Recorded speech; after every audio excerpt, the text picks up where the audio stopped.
Udah, Pak. Shalom teman-teman, bertemu lagi dengan saya Gracia Pilo di Zoom dadakan. Akhir-akhir ini saya agak ngerem untuk postingan-postingan rutin dengan jadwalnya kir dan yang nanti malam pun saya break dulu karena saya ada dapat tugas tugas mendadak yang saya rasa harus saya rampungkan. Saya sedang menyelesaikan editing buku saya yang akan saya terbitkan. Buku tentang sejarah 4 konsili pertama di dunia.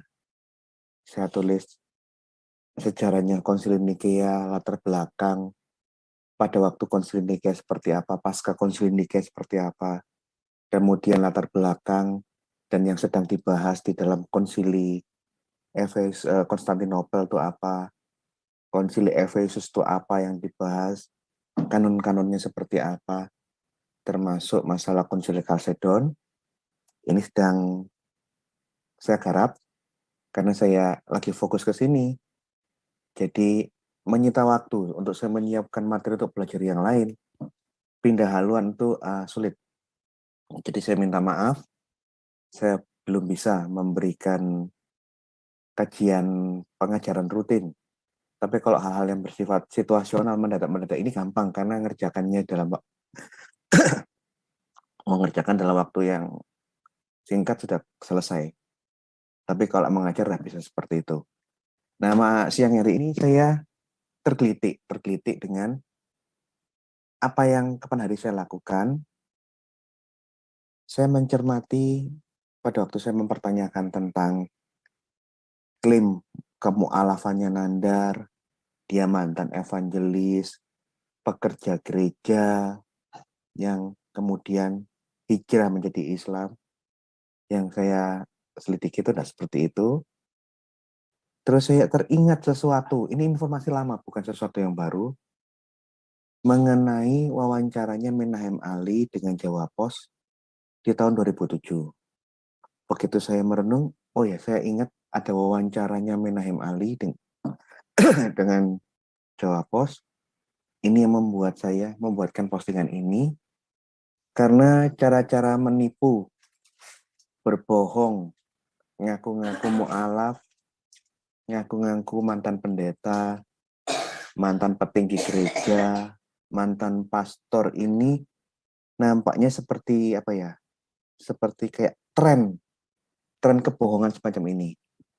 Dan siang hari ini saya mau tunjukkan, saya buka lagi satu lagi data kebohongan mu'alaf dari wawancaranya Menahem Ali dengan Jawa Pos yang di tanggal 27 Januari 2007.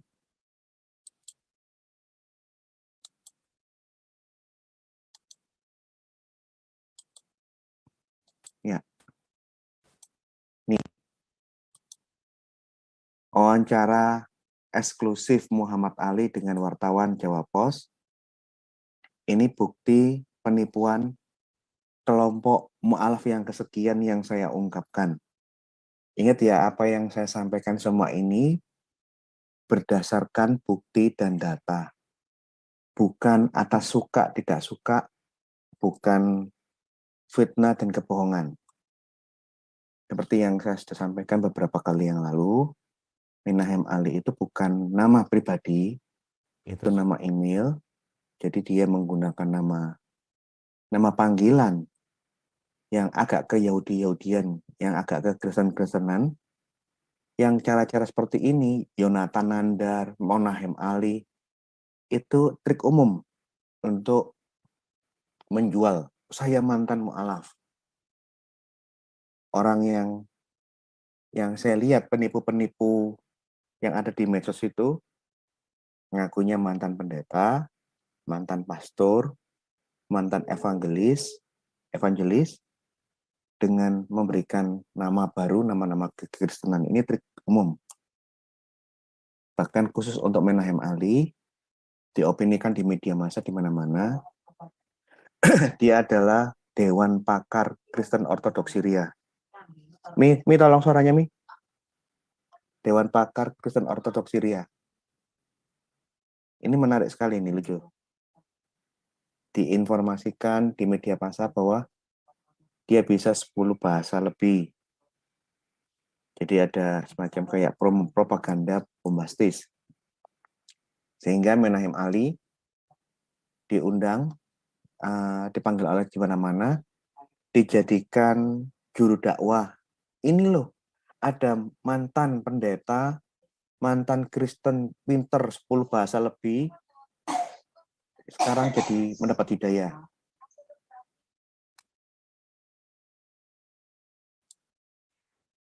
Yuk. Muhammad Ali diisukan, kapan hari saya dapat diskusi dengan seseorang di Facebook, dia mengatakan dia sering,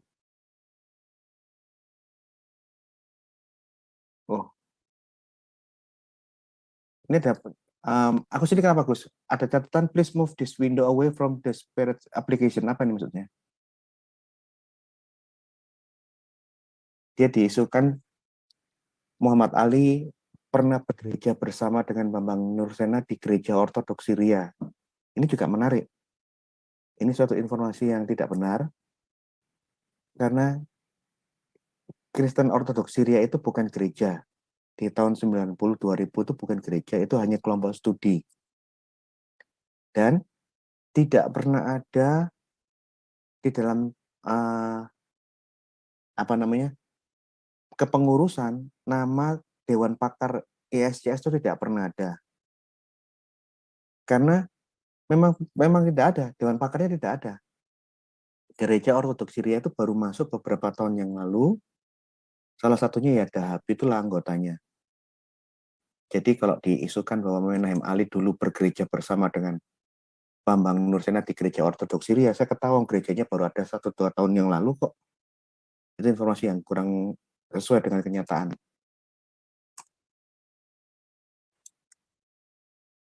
Kemudian yang ingin saya tegaskan, Muhammad Ali diisukan mantan Kristen dan sebagainya. Bohong. Dia tidak pernah jadi Kristen dan dia mengaku sendiri dia tidak pernah jadi Kristen seumur hidup.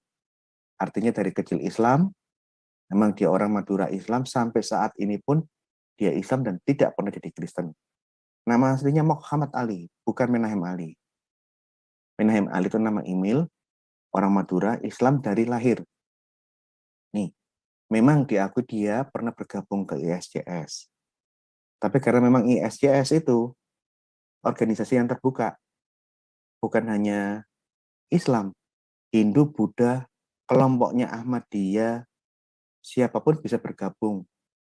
ISCS pernah mengundang orang Syiah, mengundang orang-orang Kejawen, mengundang orang Ahmadiyah yang dipersekusi, termasuk kelompok jaringan Islam liberal, ULIL diundang. Semua diundang karena memang ini organisasi kelompok studi yang terbuka untuk siapapun.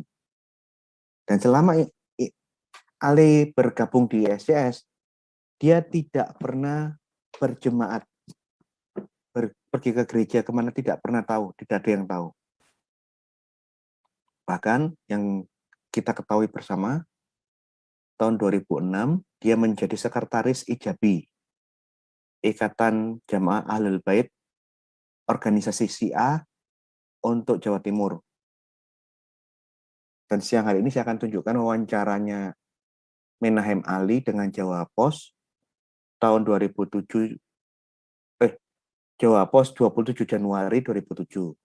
Saya akan tunjukkan pernyataan-pernyataan Menahem Ali sendiri yang membongkar permainan yang dimainkan oleh polemikus muslim di medsos yang tidak jujur berdasarkan pernyataan Menahem Ali sendiri. Bahwa dia mengaku dia tidak pernah keluar dari Islam dari kecil, sejak kuliah pertama kali di UNER, saat dia masuk menjadi dosen, bahkan sampai sekarang dia tidak pernah keluar dari Islam. Ini Bapak Ibu silakan lihat di layar. Ini wawancara antara Muhammad Ali, ini orangnya, dengan Jawa Pos di Metropolis. 27 Januari tahun 2007. Ya. Ini sambungannya. Yang saya akan bacakan ini bagian di sambungan ini, karena di dalam sambungan ini dengan jelas Ali mengatakan dia tidak pernah keluar dari Islam. Yuk kita baca. Wawancara eksklusif Muhammad Ali, orang Madura asli, orang Muslim ini dengan Jawa Pos tahun 2007 ini ya. 27 Januari 2007.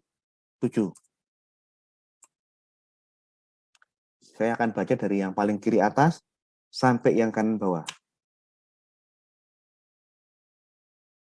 Sambungan ya. Pasalnya kala itu sedang marak demonstrasi anti-Yahudi terkait dengan Zionisme. RS ini inisial Ibu Rebecca. Ibu Rebecca itu orang Yahudi, pemimpin yang rumahnya juga menjadi sinagog di Kayun, waktu itu masih ada sinagognya, yang menjadi guru bahasa Ibrani buat Ali. RS sedang beranggapan Ali termasuk salah orang yang memata-matai dirinya. Mempelajari bahasa Ibrani memang hal baru bagi bapak satu anak ini, bagi Muhammad Ali. Walau demikian, Muhammad Ali mengaku tidak mengalami kesulitan berarti saat pertama mendalaminya. Sebab Ali telah mahir berbahasa Arab, menemukan banyak kesamaan kata antara bahasa yang dikuasainya, bahasa Arab, dengan bahasa Ibrani.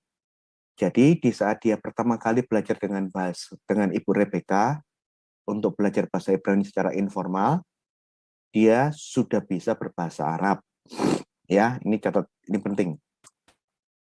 Yuk kita baca berikutnya. Ini karena kedua bahasa tersebut serumpun, bahasa Hebrew, Aramaik, dan Arab termasuk rumpun Abrahamic linguistik.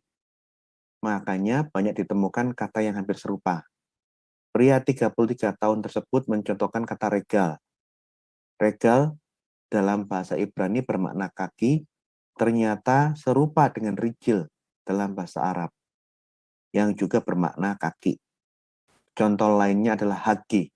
Hak dalam bahasa Ibrani, hak itu menjadi haji atau hajj dalam bahasa Arab.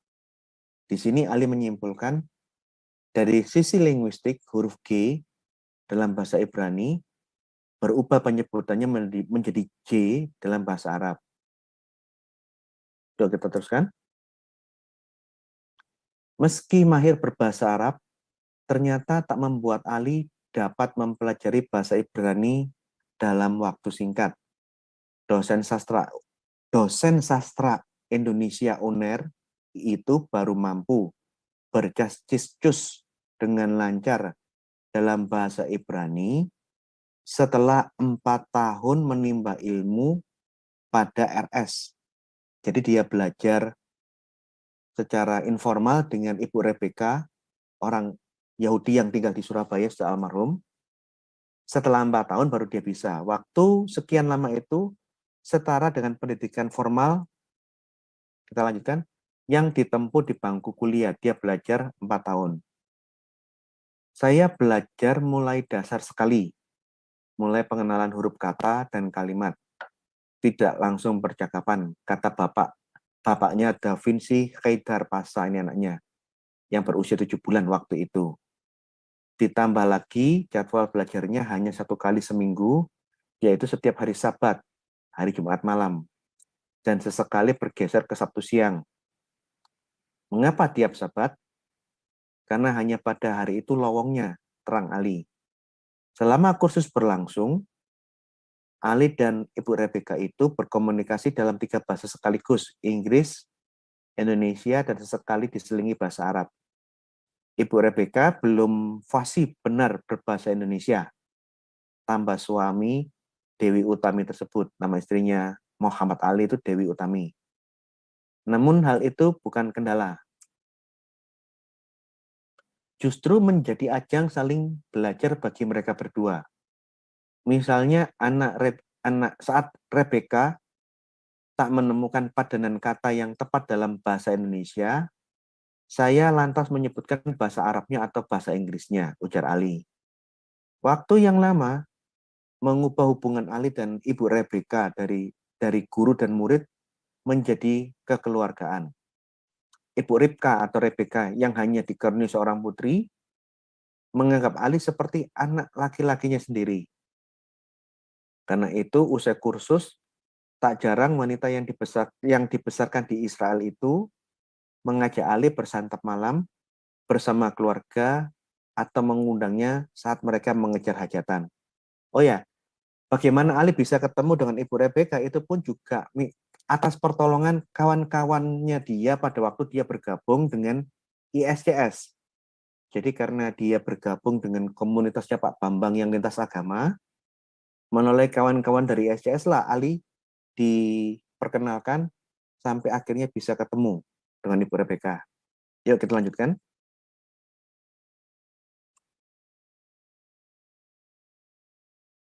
Bahkan ketika Ali telah mencapai taraf mahir, dia dipercaya mengajar cucu-cucunya Ibu Rebecca, yaitu David dan Rachel, belajar bahasa Ibrani. Mengapa mereka nggak belajar langsung kepada neneknya, Ibu Rebecca? Mereka segan dengan neneknya. Katanya, lebih enak belajar dengan saya daripada dengan neneknya sendiri, kata Ali sambil tertawa. Ketika Ibu Rebecca menghadapi ancaman demo dari sekelompok orang, Ali juga yang pertama dihubungi. Ibu Rebecca menelepon dan meminta Ali datang membantu. Ternyata ketika Muhammad Ali datang, pendemo sudah pergi. Untungnya Rebecca dan keluarga dalam keadaan baik, tambah Ali. Dari bahasa, Muhammad Ali lantas tertarik mempelajari Yudaisme. Dari Ibu Rebecca, Ali mengetahui bahwa Yudaisme ternyata tidak sama dengan Zionisme. Ya jelas, Yudaisme itu budaya agama, Zionisme itu aliran politik. Pandangan politik beda, antara politik dengan agama itu beda. Dari Rebecca, Ali mengetahui bahwa Yudaisme ternyata tidak sama dengan Zionisme, seperti yang dipahami kebanyakan orang selama ini. Yudaisme adalah agama, sedangkan Zionisme adalah berkaitan dengan politik. Kedua hal tersebut berbeda sama sekali.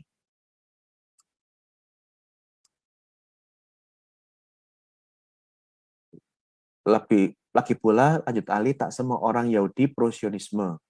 Zionisme dikembangkan oleh Yahudi Askenazim, Yahudi keturunan Eropa, sementara pemeluk agama Yahudi dari golongan Falasa, dari kulit hitam dan Sephardim, keturunan Arab, seperti Ibu Rebecca, menolak Zionisme. Banyak orang terlanjur salah arti.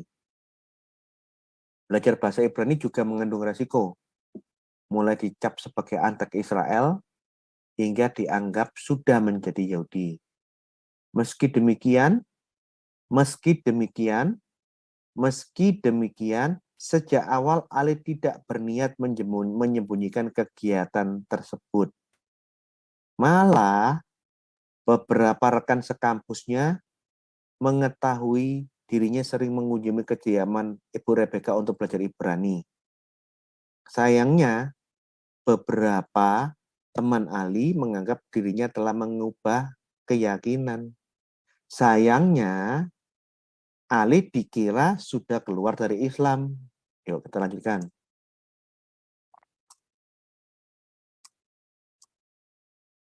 Loh, ada yang belum tuntas ini. Ada yang belum.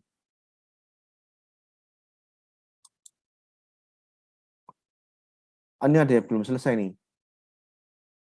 Jadi, Ali ini masih belum selesai nih harusnya.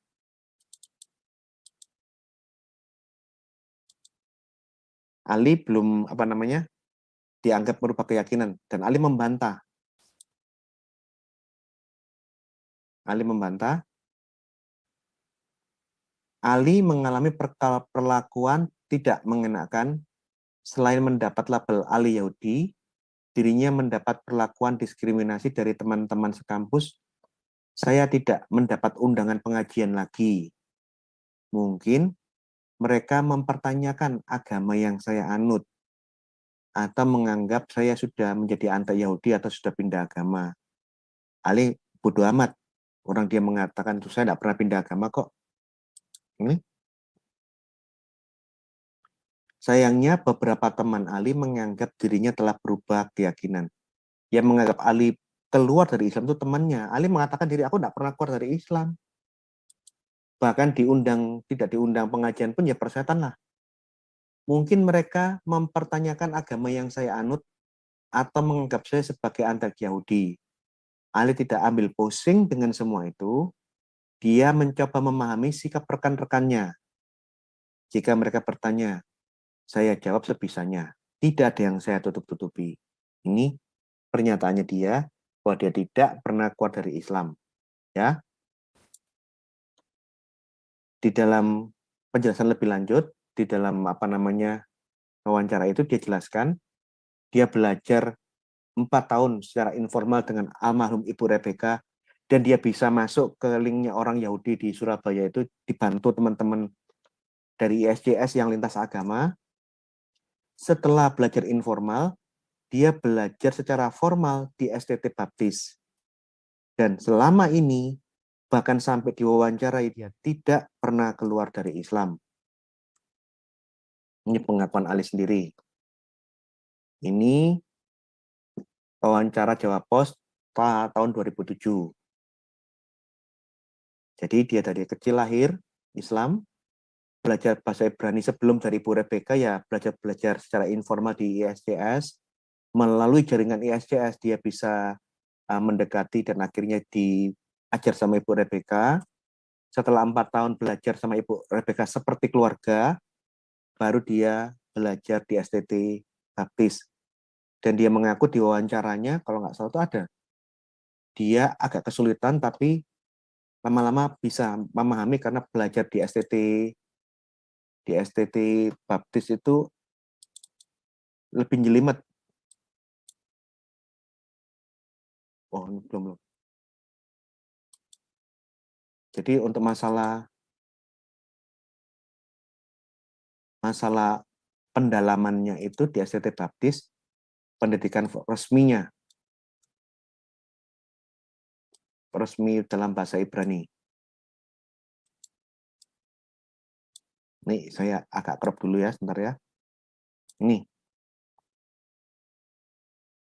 Ali memilih STT Baptis sebagai tempat belajar formal dan mengambil magister di situ selama 2 tahun, yang saat dia belajar itu sudah menjadi dosen. Dia bolak-balik Surabaya, Semarang setiap minggu.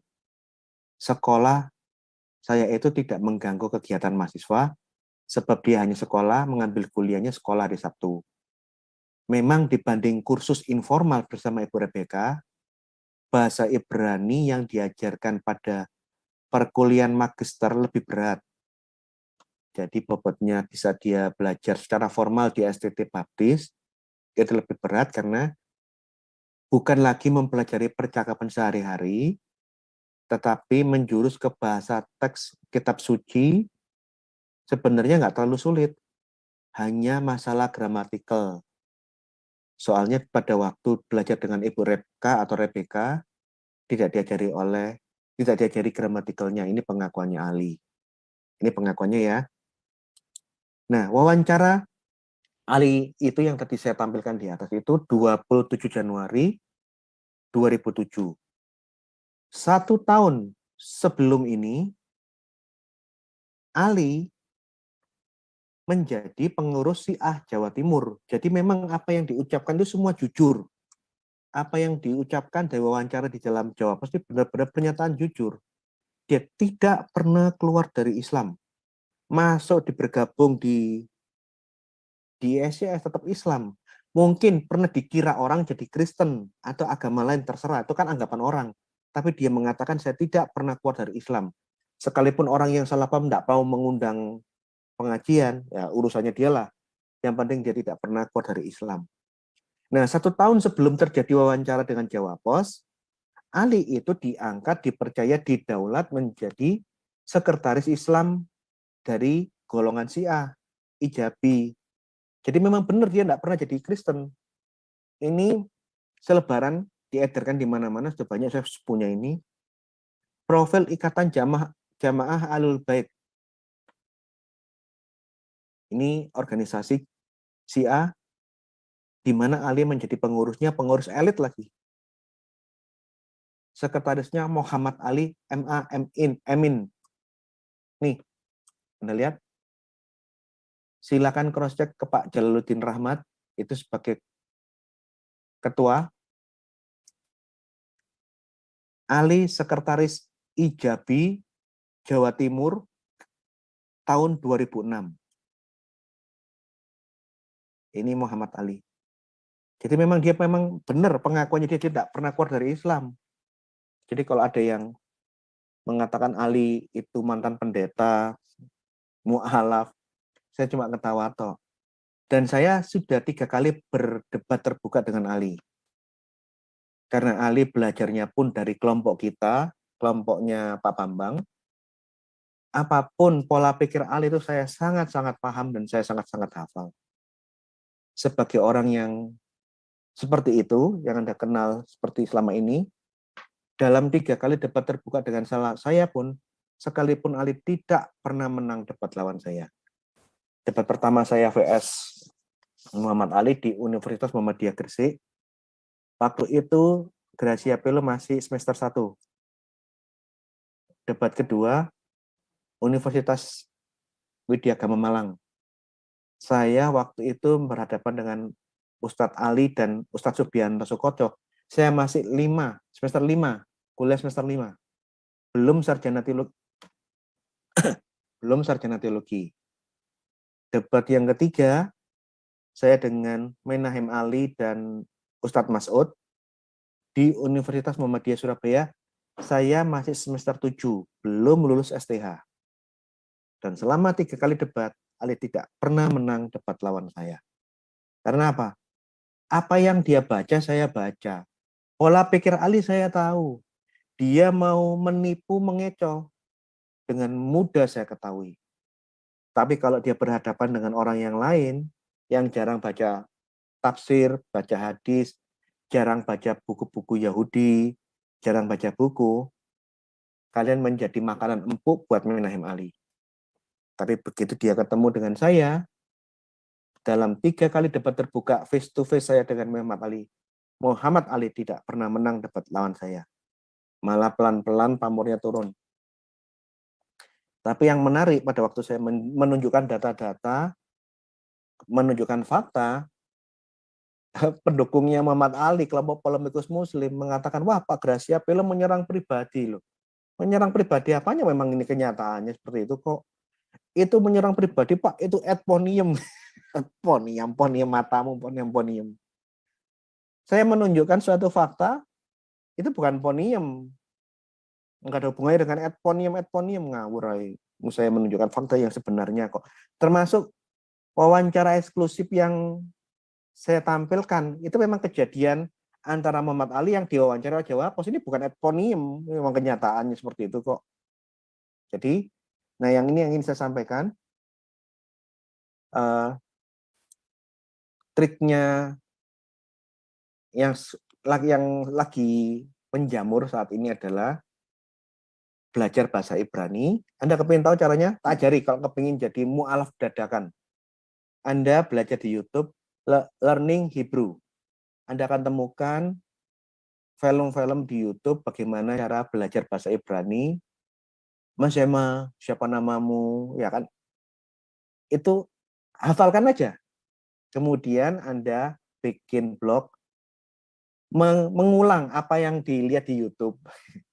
Terus buat nama, tambahi dengan nama-nama Kristen. Yonatan Nandar, atau siapalah begitu. Terus klaim bahwa bisa berbahasa Ibrani, mantan pendeta, mantan evangelis. Saya yakin, kalau Anda melakukan trik semacam ini, Anda akan cepat disanjung-sanjung, akan cepat diorbitkan, dan dipuji-puji. Mantan pendeta, mantan kuliah di Israel, yang kayak gini-gini nih, semakin bombastis, semakin disukai oleh publik. Jadi, kalau kepingin belajar ya, tirulah Ali. Tapi hati-hati, karena Ali belajarnya dari kami, dia akan sangat-sangat ketakutan dari kelompok-kelompok seperti kami. Karena dia mau ngomong apa, isi otaknya, dia ngambil bahan dari buku mana, dengan mudah kami tahu. Karena apa? Apa yang Ali baca, itu pun kami sudah tahu. Di mana kamu ngomong benar, di mana kamu bohong, kami tahu. Dan telinga saya sangat peka atas kutipan-kutipan bahasa Ibrani atau bahasa-bahasa kutipan-kutipan dari tafsir-tafsir Quran, sehingga saya tahu yang mana yang betul, yang mana enggak. Telinga saya sangat teliti untuk masalah-masalah itu. Jadi teman-teman, inilah fakta pengakuan dari Muhammad Ali sendiri bahwa dia tidak pernah keluar dari Islam. Itu anggapan orang lain. Sehingga dia tidak diundang di pengajian. Itu sangkaan orang, dia tidak pernah meninggalkan agama Islam. Itu wawancaranya dia dengan Jawa Pos tahun 2007. 1 tahun sebelum diwawancarai oleh Jawa Pos, buktinya dia menjabat sebagai sekretaris SIA Jawa Timur. Terima kasih informasi siang. Terima kasih teman-teman. Demikian informasi yang saya sampaikan. Sampai ketemu lagi di masa yang akan datang.